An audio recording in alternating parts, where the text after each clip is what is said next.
Some deer hunters found themselves in the sights of an armed man last night who opened fire on them. Now, they were not hit, and tonight the man with the gun is locked up in jail. Central Utah Special Sam Penrod has more on what happened from Diamond Fork Canyon. Sam?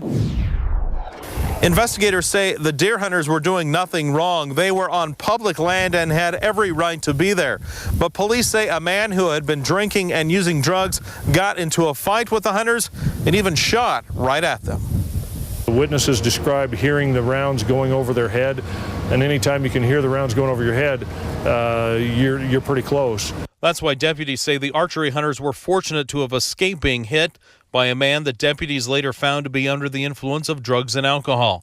32-year-old Gentry Joyner was arrested on suspicion of firing the shots. It's a high-powered rifle, could easily hurt or kill somebody, and we don't know exactly what was going through his head and what made him think that he had a right to do that or that it was necessary, but he clearly did not have a right, and his actions were criminal, and that's why he was arrested. Deputies say the hunters did the right thing by leaving the area and calling 911 instead of retaliating themselves.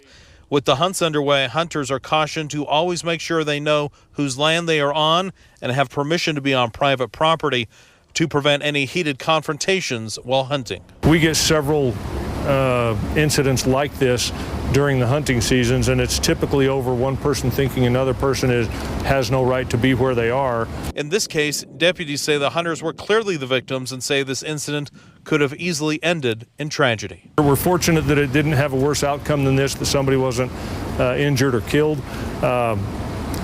He had been drinking, he'd been using drugs. Those kinds of things in combination make it easier for a person to use poor judgment. Joyner was booked into the Utah County Jail. He's still there tonight, being held on $10,000 bail, facing charges of aggravated assault and drug use. Sam Penrod, KSL 5 News, Diamond Fork Canyon. Sam, thank you.